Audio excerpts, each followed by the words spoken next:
우리 다 같이 한 마음으로 사무엘상 5장 1절의 말씀 같이 합독해 보도록 합니다. 블레셋 사람들이 하나님의 궤를 빼앗아 가지고 예베네셀에서 아스돗에 이르니라. 아멘. 사랑하는 여러분, 오늘 이스라엘 백성들이 완전히 완패했습니다. 완전히 패하였습니다. 그들은 오만했습니다. 자만했습니다. 언약궤만 가지고 있으면 하나님께서 분명히 도와주실 것이라고 굳게 믿었습니다. 그리고 크게 소리도 질렀습니다. 하나님 높였습니다. 하나님을 찬양했습니다. 그런데 하나님께서는 말씀 그대로 그들의 삶 가운데 도와주지 않으셨습니다. 오히려 그들이 언약궤만 붙들고 있는 이 껍데기 신앙이 얼마나 위험한 신앙이고 얼마나 하나님 보시기에 참으로 재앙을 내릴 수밖에 없는 것인가를 확실하게 똑똑히 보여주셨습니다. 이 사건은 과거 구약시대에 일어났던 과거의 사건입니다. 성경에 기록된 모든 사건들은 요한계시록을 제외하고서는 다 과거의 사건입니다. 이 모든 지나간 과거의 사건을 통하여서 주님은 오늘 우리들이 듣기를 원합니다. 이 사건을 통해서 우리에게 주는 메시지가 무엇입니까? 껍데기 신앙은 안 된다는 것입니다. 내가 아무리 예배 자리에 앉아 있는다 하여도 내가 십자가를 내가 목걸이를 차고 내가 붙든다고 입술로 고백하여도 주님은 우리의 마음을 보시는 주님인 것을 꼭 기억하시고 오늘 우리가 주님 앞에 진정 그 말씀 앞에 엎드리고 말씀의 귀함을 알고 말씀을 두렵고 떨림을 알고 나는 그 말씀 앞에 지금 나의 삶 가운데 순종하고 있는가를 주님은 항상 점검하기를 원하고 있습니다. 나는 예배 드렸으니까 다 되었지가 아니라 예배를 드렸다라면 은혜를 받았다는 것이죠. 말씀이 선포되었다는 것이죠. 그러면 그 말씀을 들었으면 살아야 되는 것입니다. 여러분이 말씀을 들었으면 살아야 되는 것입니다. 이스라엘 백성들의 가장 큰 문제가 무엇이었습니까? 그들은 언약궤만 붙들었지 하나님의 말씀만 붙잡았지 하나님 말씀대로 삶 속에 전혀 살지는 않았습니다. 말씀만 듣는다고 해결되는 것이 아니라 예배 자리에 앉아 있는다고만 해결되는 것이 아니라 내가 들은 말씀 앞에 나의 삶은 변화가 돼야 되는 것이고 나의 삶은 교정이 되어야 하는 것이고 나의 삶은 꺾어져 가야 되는 것입니다. 주님께서는 오늘 우리들에게 말합니다. 이거 봐라. 이스라엘 백성들은 언약궤를 붙잡고 그들은 승리할 것을 생각했었지만 하나님은 어떻습니까? 언약궤를 붙잡고 나갔지만 완패하게 하였습니다. 오히려 언약궤를 붙잡고 나갔더니 그들이 죽은 숫자가 3만 명이 넘는 숫자가 죽어나가기 시작합니다. 이미 하나님께서는 이스라엘 백성들에게 매우 자주 경고를 했습니다. 엘리 제사장 집안에 경고를 했습니다. 홈리와 비나스에게 경고를 했습니다. 이 시간 이 경고는 우리들에게도 하는 경고임을 꼭 기억하시고 오늘 두 귀를 열고 마음의 문을 활짝 열고 순종하겠습니다 하는 마음으로 들으시길 바라겠습니다. 나는 주님 변화되겠습니다 하는 마음으로 들으시길 바라겠습니다. 오늘 이 예배를 통해서 나의 심령과 나의 삶을 완전히 변화시키겠습니다 라는 기본의 시작점, 가장 겸손한 시작점을 가지고 오늘 예배를 들으시길 바라겠습니다. 오늘 예배뿐만 아니라 천국 가는 그날까지 언제나 예배 드리는 태도는 주님 나는 변화되겠습니다. 주님 나는 고치겠습니다. 주님 변화되겠습니다. 나는 그런 마음으로 꼭 들으시기를 바랍니다. 오늘 성경에는 우리에게 이렇게 말합니다. 사무엘상 4장 20절부터 22절의 말씀까지 보니 이스라엘 백성들이 언약궤를 붙잡고 나갔지만 완패하고 난 후에 엘리 제사장에게 소식이 들려집니다. 언약궤는 빼앗겼습니다. 당신의 두 아들 홈리와 비나스는 죽었습니다. 그리고 이스라엘 백성들 3만 명이 다 죽어나갔습니다. 라는 그 소식을 듣고 그 아버지였던 엘리도 목이 부러져서 죽습니다. 그리고 이 모든 소식을 들었던 며느리가 이렇게 아들의 이름을 짓습니다. 며느리가 죽어갈 때 서 있던 여인들이 그에게 이르되 두려워하지 말라. 이 말은 괜찮아. 지금 시아버지도 죽었고 당신의 남편도 죽었지만 그래도 한 가닥의 희망이 있어. 바로 당신의 아들이 태어났어 라는 말을 하는 것입니다. 그래서 두려워하지 말아라 라는 말인 것입니다. 세상의 사람도 이렇게 말합니다. 아직도 한 가닥 희망이 있다고. 사랑하는 여러분, 그 한 가닥의 희망이 있어도 여호와의 영광이 떠나면 전혀 희망이 없음을 꼭 기억하시길 바라겠습니다. 주님은 오늘 우리에게 말합니다. 전혀 희망이 없다라는 것입니다. 죽어갈 때 서 있던 여인들이 그에게 이르되 두려워하지 말라. 한 가닥의 희망이 있어. 내가 아들을 낳았다 하되, 아들을 낳은 것이 희망이 아닙니다. 예수를 붙잡는 것이 희망입니다. 아무리 아들이 있어도, 물질이 있어도, 모든 환경에 살아갈 수 있는 하나의 숨쉴 만한 구멍이 있다 할지라도 하나님이 도와주시지 않는다라면, 하나님의 영광이 떠났더라면 전혀 희망은 없습니다. 그러나 사면이 다 막혀 있다 할지라도 하늘의 문이 열리면 여러분 회복될 수 있습니다. 예수 안에는 모든 것은 회복됩니다. 오늘 이 여인이 이렇게 말합니다. 그가 대답하지도 아니하며 관념하지도 아니하고 전혀 상관하지도 않고 이르기를 영광이 이스라엘에서 떠났다 하고, 영광이 떠났는데 아들이 태어나봤자 무슨 의미가 있습니까? 관념조차도 하지 않습니다. 그리고 아이의 이름을 이가봇이라 하였으니, 이가봇의 뜻은 영광이 없다, 하나님의 영광이 없다, 떠났다는 뜻입니다. 하나님의 영광이 떠나면 아들이 태어나도, 여러분 물질이 있어도, 축하할 만한 수많은 일들이 있어도 전혀 그것은 축하가 되는 게 아니에요. 아이가 태어났다는 건 축하 잔치죠. 꽃을 받아야 되지 않겠습니까? 박수를 받아야 되고 서로 얼싸안고 기뻐하며 춤을 춰야 되는데, 아이가 태어났어도 전혀 기쁘지 않아요. 여러분 인생의 기쁨이 기쁨 되기 원합니까? 축하해야 되는 당연한 일이 축하로 끝날 수 있는 것은 우리 그리스도인들은 주님 안에 먼저 들어오셔야 되는 것입니다. 그래서 영혼이 잘 돼야지 범사가 잘 되고 강건의 축복이 있는 것이지, 영혼이 틀어 막혀져 있으면 축하받을 만한 일, 당연한 일 무엇입니까? 아기가 태어나는 여러분 돌잔치, 아기가 태어났다는 그 소식, 여러분 사업을 시작했다는 소식, 결혼을 했다는 소식, 누구 이렇게 진급을 했다는 소식, 이런 모든 축하의 잔치를 열어야 되는 모든 소식이 아주 슬퍼지는 겁니다. 그 모든 것은 전혀 의미가 없어지는 겁니다. 주님은 오늘 또 우리들에게 이 말씀을 통하여 다시 한번 우리의 마음이 울리고 우리의 귀가 울려서 우리가 오늘 또 붙들어야 된 게 무엇인가, 예수를 붙들기 원합니다. 그 아이의 이름을 이가봇이라 했으니 하나님의 괴가 빼앗겼고 그의 시아버지와 남편이 죽었기 때문이며, 또 이르기를 하나님의 괴를 빼앗겼으므로 영광이 이스라엘에서 떠났다 하였더라. 아멘. 하나님의 괴, 말씀이 떠나버리면 영광도 떠나는 것입니다. 그런데 그 하나님의 괴를 누가 붙잡았느냐면 바로 아스돗 사람들, 다시 말해서 블레셋 사람들이 붙잡았습니다. 그러면 그들에게는 하나님의 괴를 붙잡았으니, 하나님의 괴를 소유했으니, 하나님의 괴를 안았으니 축복이겠죠. 여기서 이제 우리는 본문의 말씀을 들어가기 원합니다.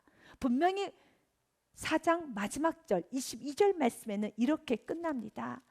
또 이르기를 하나님의 괴를 빼앗겼으므로, 괴가 없기 때문에 영광이 이스라엘에서 떠났다라고 합니다. 맞아요.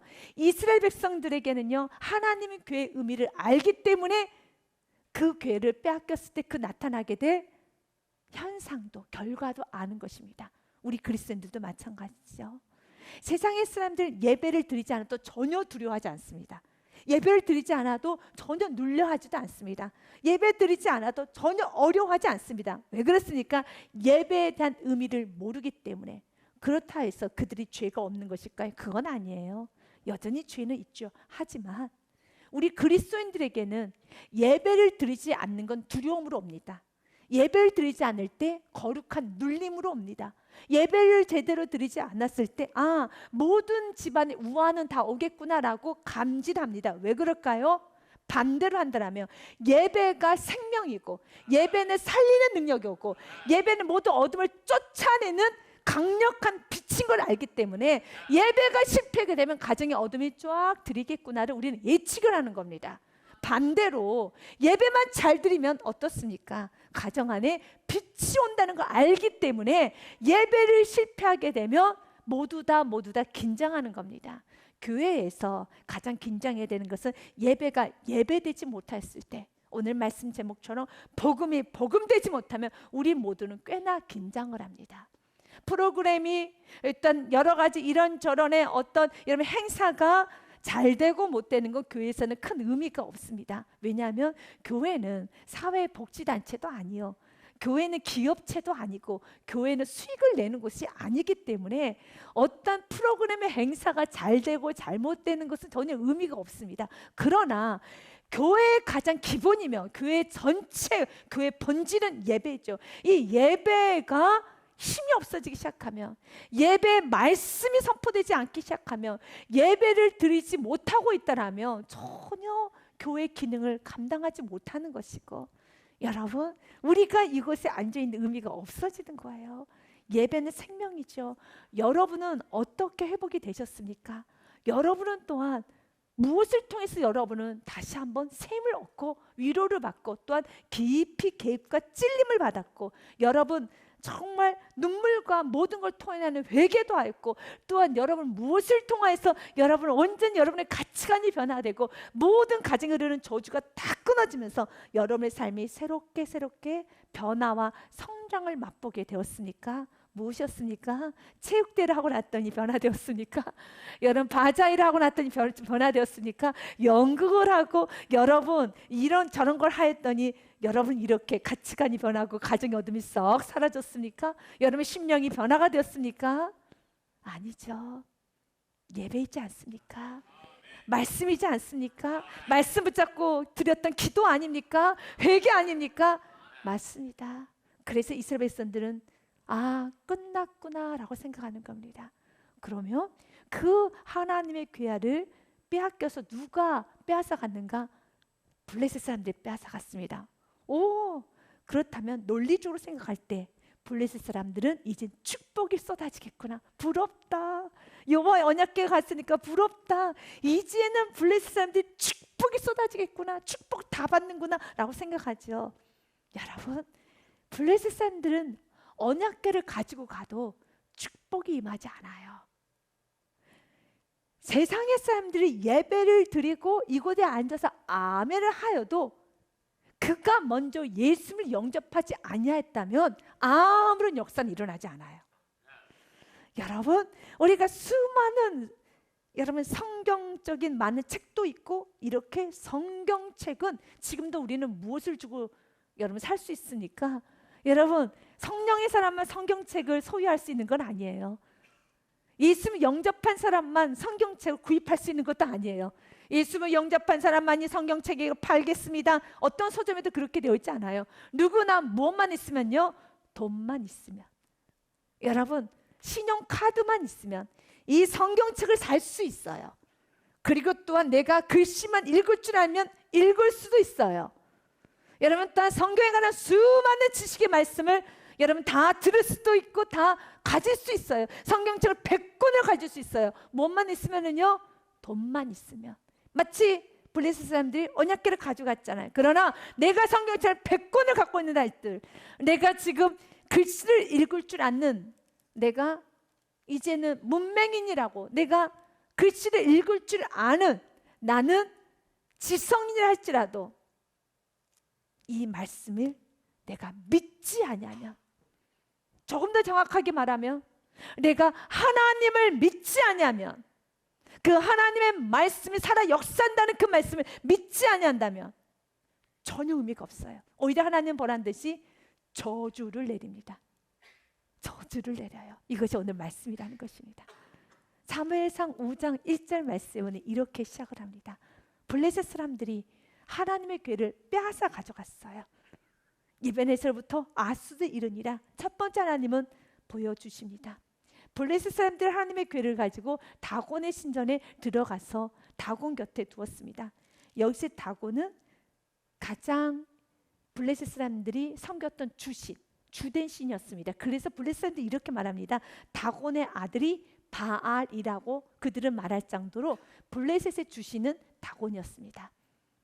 그래서 다곤 곁에 두었다는 것은 우리의 신이었던 다곤 신이 이스라엘의 신, 이렇게 보잘것없는 신을 이겼어, 우리의 신이 최고야 라고 하면서 자랑하기 위해서 다곤 신 옆에다가 기퉁에다 놔둔 것입니다. 언약궤를 놔둔 것입니다. 너무 수치죠.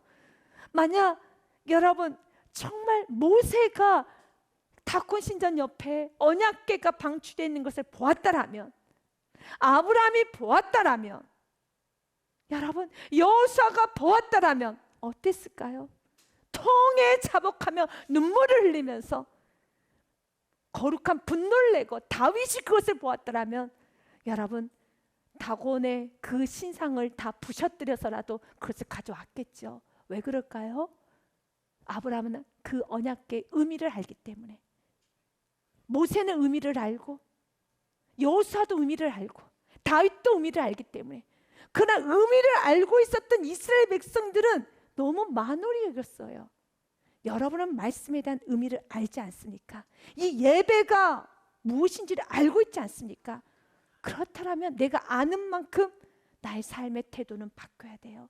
왜 하나님께서 그토록 이스라엘 백성들을 진노하면서 언약궤가 나뒹굴어질 정도로 이렇게 수치감을 주는 한이 있더라도, 지금 언약궤가 나뒹굴어져 있어요. 어디 안에요? 신전 안에, 저 귀퉁이에. 여러분 어떤 어리석은 정말 교만한 블레셋 사람들은 언약궤를 냅다 던졌을 것입니다. 곱게 가지고 갔었을까요? 아니에요. 냅다 던졌을 것입니다. 마치 세상의 사람들은 성경책을 가지고 어떻게 합니까? 여러분 아주 교만하게 성경책을 읽지 않습니까? 그리고 성경책에 대한 귀함을 모르죠. 우리는 그렇다고 해서 이 성경책은 여러분 이 책, 이 종이를 숭배하는 건 아니어도, 그래도 우리 믿음의 사람들 같은 경우는 어떻습니까? 성경책을 함부로 여러분 세상의 책과 동급하면서 대우하지는 않지 않습니까? 좀 가슴에 품고 다니기도 하고, 좋은 곳에 올려놓기도 하고, 그래 읽을 때도 좋게 읽지. 여러분 어떤 누가 성경책을 여러분 라면 냄비 받침에 쓴 분이 어디 있어요? 그리스도인은 없죠. 그러나 세상의 사람들은 어떻습니까? 하는 사람도 있겠죠. 왜 안 하겠습니까? 모르니까요. 그럼 우리가 일수 만난 사람들이 어디 감히 성경책을 냄비 받침에다 씁니까? 여러분 이 성경책의 종이와 이 모든 부분에 있어서 이건 단순히 종이죠. 그러나 이건 우리에게 쓸 종이 이상이지 않습니까? 그렇기 때문에 절대로 이것을 함부로 우리는 하지 않습니다. 그러나 예수를 만나지 않았던 사람, 핍박한 사람은 뭐부터 찍기 시작합니까? 성경책부터 찍기 시작합니다. 여러분 그럴 때 우리는 이렇게 말합니다. 혀를 끌끌 차면서 어머 저러다가 저주받는 거 아니야? 어머 저러다가 저 가정 무너지는 거 아니야? 라고 하는데, 여러분 주님은 오늘 이렇게 말합니다. 이스라엘에서도 했던 동일한 말을 우리에게도 하는 것입니다. 그렇게 두렵고 떨리는 마음으로 성경책을 귀하게 여겼다며 오늘 나에게 선포하는 그 말씀 앞에서 왜 이렇게 딱딱하고 고집스럽고 그 말씀 앞에 변화되지 않고 그 말씀을 만홀히 여기느냐? 이스라엘 백성들에게 하나님은 매우 무척이나 진노했어요. 언약궤는 귀하게만, 언약궤는 높이고, 그 언약궤라는 그 여러 물건은 그렇게 귀하게 벌벌 떨면서 그들은 여겼지만, 그 언약궤의 말씀은 너무 하찮게 여기면서 그들의 삶에는 전혀 말씀과 하나 되는 삶을 살지를 못했다는 것입니다. 주님께서, 성령님이 여러분에게 하는, 나에게 하는 메시지가 무엇입니까? 각자 나에게 하는 메시지 앞에서는 겸손할 수 있어야 되는 겁니다. 세상의 사람들은 속일 수 있습니다. 때로는 남편도 아내도 부모도 자녀에게도 속일 수 있습니다. 그러나 하나님은 속이지 못하는 것입니다. 지금 하나님께서 나에게 뭘 요구하시는가? 하나님 나에게 준 메시지를 정확히 들으시고 그 메시지 앞에, 그 하나님 앞에 엎드려져야 되는 것이죠. 그러나 이스라엘 백성들은 그렇게 살지를 못했습니다. 그리고 그들은 빼앗겼고, 언약궤는 지금 정말 너무너무 좋지 않게 대우를 받고 있습니다. 그러나 하나님은 그곳에 긍휼을 베풀어 주십니다. 이 말씀은 마음의 문만 열고 받아들이면 하나님의 긍휼의 말씀입니다. 이게 모든 말씀, 오늘 말씀은 다곤의 머리가 여러분 떨어지고, 손발이 떨어지고, 몸뚱아리만, 오늘 성경 말합니다, 몸덩이만 댕그렁 있는 그 상태, 그리고 언약궤 가는 곳마다 독종이 일어납니다. 종기가 일어나서 사람들이 죽어나갑니다. 이건 저주의 상징이죠. 그러나 사람이 죽어나가고 사람들이 무서워 두려워 떨고 이 말씀 재앙의 말씀이지만 재앙의 말씀도 마음의 문을 열고 들으면 축복의 말씀입니다. 왜 그렇습니까? 하나님 보여주는 겁니다. 블레셋 사람들에게 긍휼을 여겨주신 거예요. 어떤 긍휼이요? 봐라, 너희들이 믿고 있는 신이 얼마나 가짜인 걸 보아라. 아멘. 이것만 깨달으면 되는 겁니다. 그리고 이스라엘 백성들에게도 보여주는 겁니다. 봐라, 이스라엘 백성들이 이런 마음 들었겠죠. 언약궤 있어봐 소용이 없겠네. 자신의 삶을 바뀔 생각을 하지 않고 예배를 드려도 소용이 없네. 예배를 드려도 소용이 없기는요, 내가 마음의 문만 열면 예배는 힘이 되는 거예요. 예배는 살아나는 겁니다. 그런데 예배 드려도 소용이 없네. 누군가 말합니다. 나는 이 사람이 예배만 드리면 변화될 줄 알았어. 그래서 그 사람 옆에 있는 사람까지도 낙심을 해요. 맞아요. 예배만 드리면 변화됩니다. 전제 조건은 문을 열어야죠. 지금 연약한 이스라엘 백성들 마음 안에는 이제는 언약궤도 필요 없나 봐. 언약궤는 아무 능력이 없나 봐. 그런데 소리가 들려오기 시작합니다. 어떤 소리요? 언약궤가 가는 그곳에 이스라엘 백성들 단 한 사람 없어도 언약궤가 이스라엘 백성들과 싸우기 시작하는 거예요. 아니죠. 언약궤 누가 싸우기 시작합니까? 블레셋 사람들과 싸우기 시작해요. 이스라엘 백성 너희들 필요 없어. 언약궤 자체만으로도 능력이 나갈 믿으시길 바라겠습니다. 이스라엘 백성들이 그 소식을 듣고 있어요. 하나님께서 일하십니다. 저와 여러분이 없어도, 이스라엘 백성들이 없어도 충분히 블레셋 사람들을 완패시킬 수 있는 분이 하나님이십니다. 그러나 내가 쓰임 받는다면 그것이 축복인 거예요. 이스라엘 백성들 안에는 언약궤가 능력이 없구나, 예배가 능력이 없구나, 말씀을 더 능력이 없구나, 기도를 해도 능력이 없구나 라고 잘못된 생각을 할 수 있는 충분한 사건입니다. 연약한 자들은요. 그럴 때 하나님은 보여주시는 겁니다. 언약궤가 가는 곳에 어떤 일이 일어나는가를 믿으십니까? 여러분, 복음은 복음되게 해야 되는 겁니다. 그 복음이 복음이 되는 건 내가 지금 어떤 마음 상태인가 주님을 깨닫기 원합니다. 깨닫기 원합니다. 언약궤가 무능했습니까? 복음이 무능하나요? 예배가 무능하나요? 절대 아닙니다. 보십시오. 언약궤가 지금 이스라엘 백성들이 없어도, 한 명의 이스라엘 백성들 군사가 없어도 블레셋 사람들이 지금 다 죽어나가기 시작해요. 수천 명이 죽어나가기 시작합니다. 누가 하셨습니까? 하나님이 하셨습니다. 아멘. 그런데 하나님은 오늘 우리들에게 선포합니다. 나는 너와 커퍼레이션, 커워커, 난 너와 함께하기 원한다. 함께하기 원한다. 이 하나님의 사랑의 음성을 꼭 들으시길 바랍니다. 아스도 사람들이 이튿날 일찍 일어나서 본즉 다곤이 여호와의 궤 앞에서 엎드려져 그 얼굴이 땅에 닿았는지라. 아멘.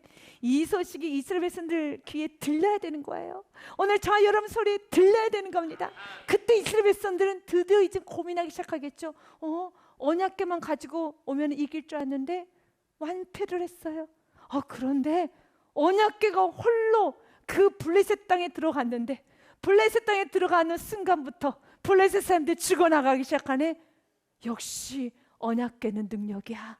역시 복음은 능력이야. 역시 말씀은 능력이야. 그렇다면 왜 우리에게는 능력 있는 말씀이 나에게는 능력으로 오지 못했을까? 왜 나의 가정에는, 나의 심령에는 우리 이스라엘 백성들 이 역사가 일어나지 못했을까? 고민으로 들어가야 돼요. 주 안에 근심으로 들어가기 시작해야 되는 겁니다. 그래서 3회상 7장에는 미스바 대성회가 일어나는 겁니다. 철저히 자복하면서 우리가 잘못했다고 옷을 찢고 폐옷을 입고 회개하기 시작한 거예요.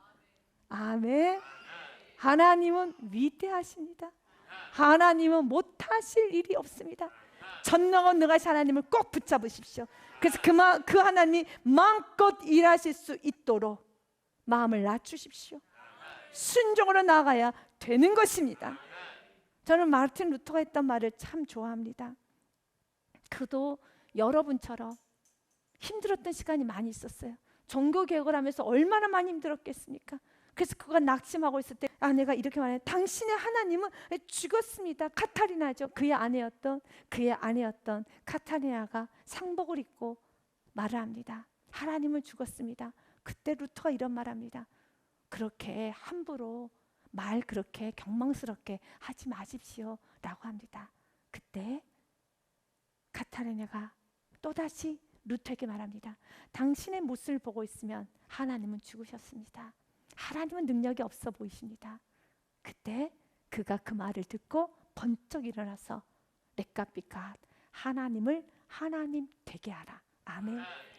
누군가 우리의 모습을 보면서 당신의 하나님은 죽은 것 같습니다.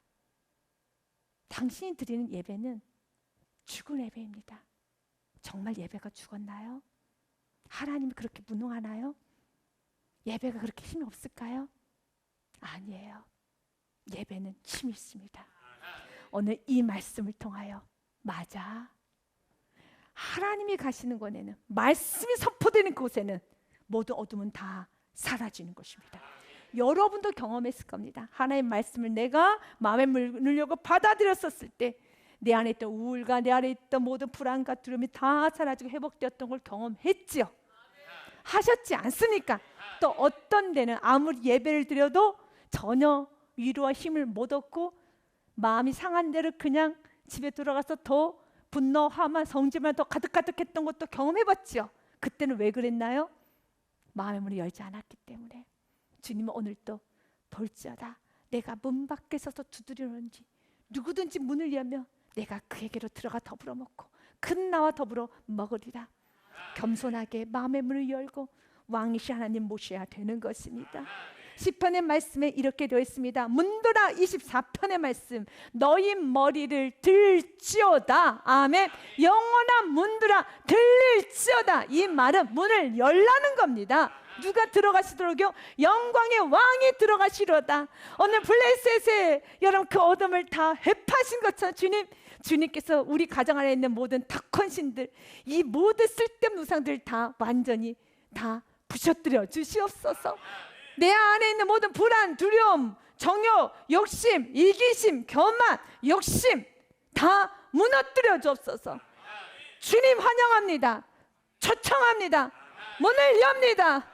여러분 안에 심령의 질병이 있습니까? 육체 질병이 있습니까? 치료의 왕이신 주님께 들어오실 수 있도록 문을 여십시오.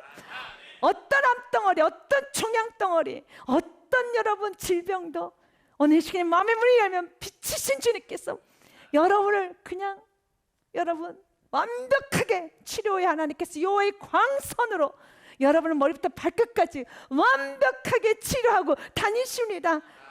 아멘. MRI만 좋아하지 마시고 여러분 세상 약만 좋아하지 마시고 이 중요한 말씀을 들으시고 심령의 치료를 받으세요.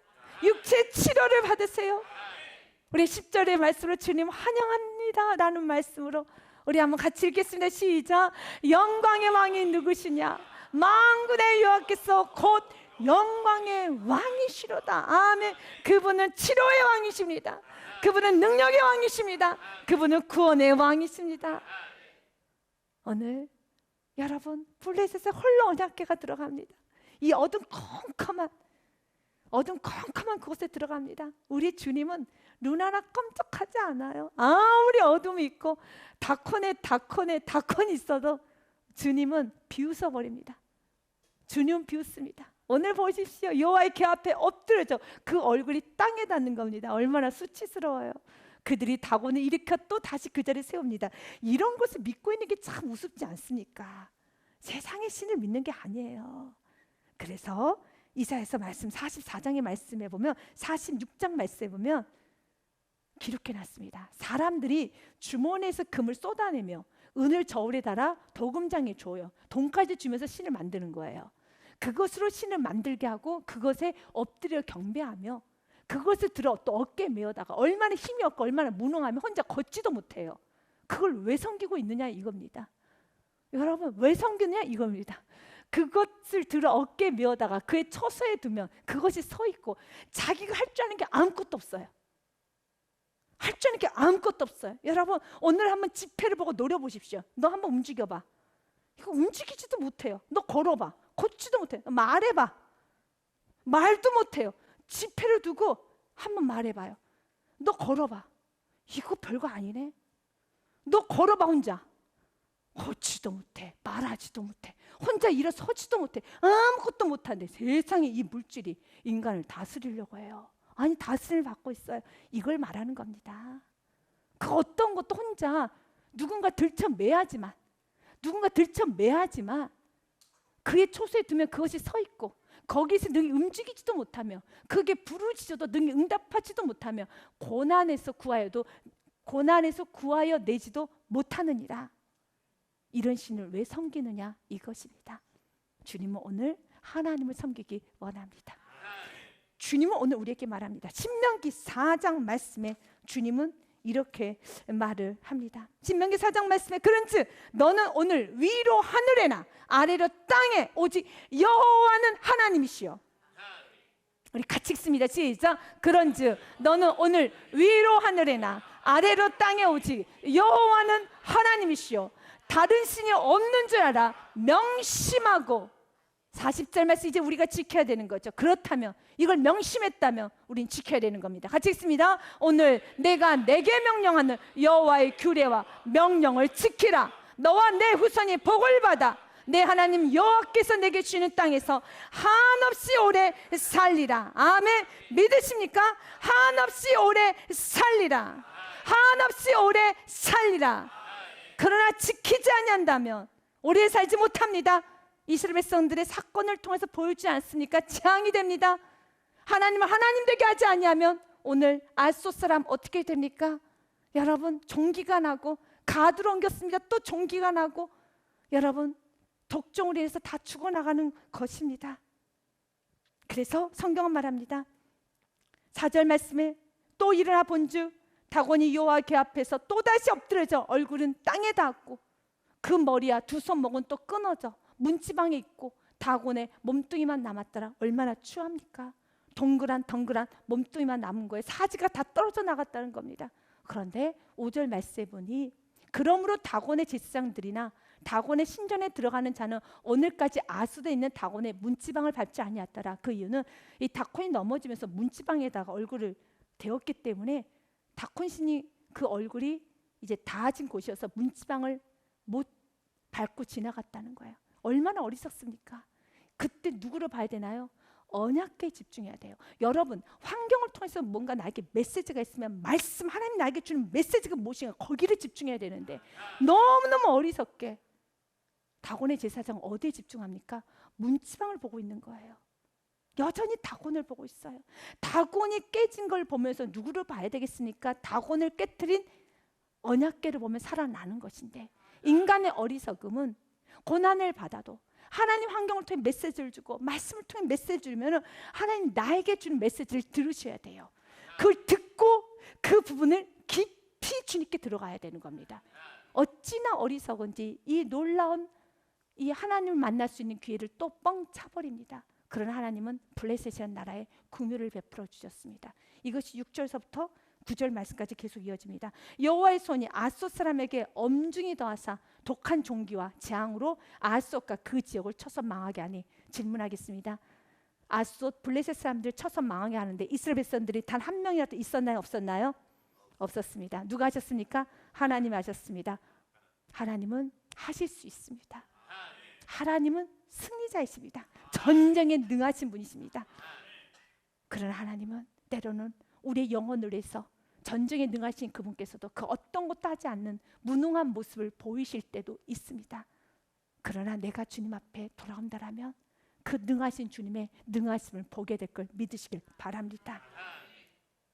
시편의 말씀 125편 말씀에 여호와를 의지하는 자는 시온 산이 흔들리지 아니하고 영원히 있음 같도다.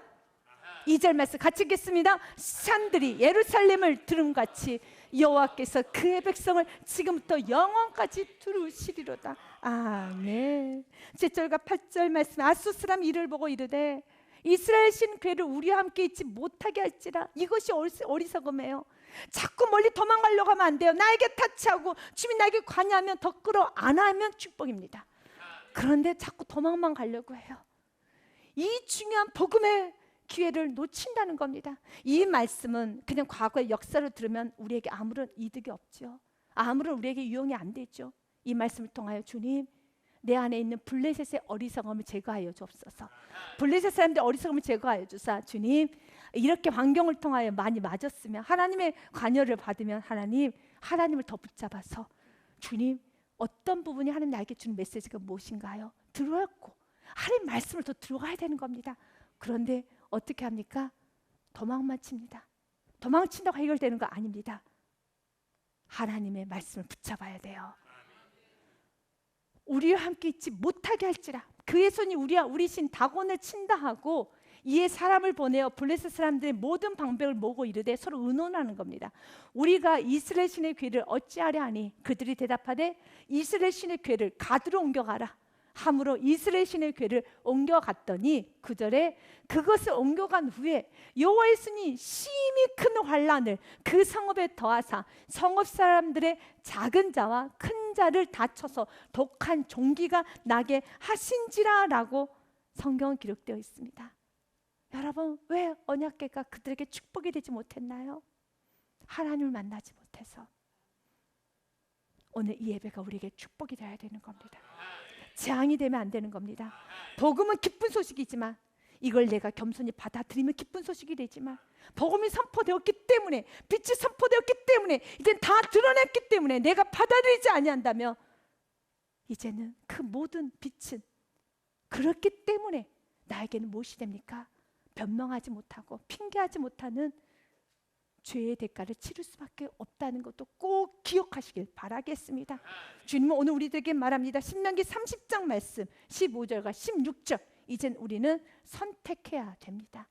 보라, 내가 오늘 생명과 복과 사망과 화를 내 앞에 두었나니 곧 내가 오늘 내게 명령하여 내 하나님 여호와를 사랑하고 그 모든 길로 행하며 그의 모든 규례와 법도를 지키라는 것이라. 그리하면 내가 생존하며 번성할 것이요 또 내 하나님 여호와께서 내가 가서 차지할 땅에서 내게 복을 주실 것임이니라. 여러분, 뭘 선택하시겠습니까? 복을 선택하시겠습니까? 여러분은 생명을 선택하시겠습니까? 그렇다면 16절의 말씀을 다시 한번 읽고 순종으로 나가는 우리 모든 가미교우님 되시길 주님의 이름으로 축복드립니다. 16절의 말씀 같이 읽겠습니다. 곧 내가 오늘 내게 명령하여 내 하나님 여호와를 사랑하고 그 모든 길로 행하며 그의 명령과 규례와 법도를 지키라는 것이라. 아멘. 여러분 삶에 이 축복이 충만하시길 주님의 이름으로 축복드립니다.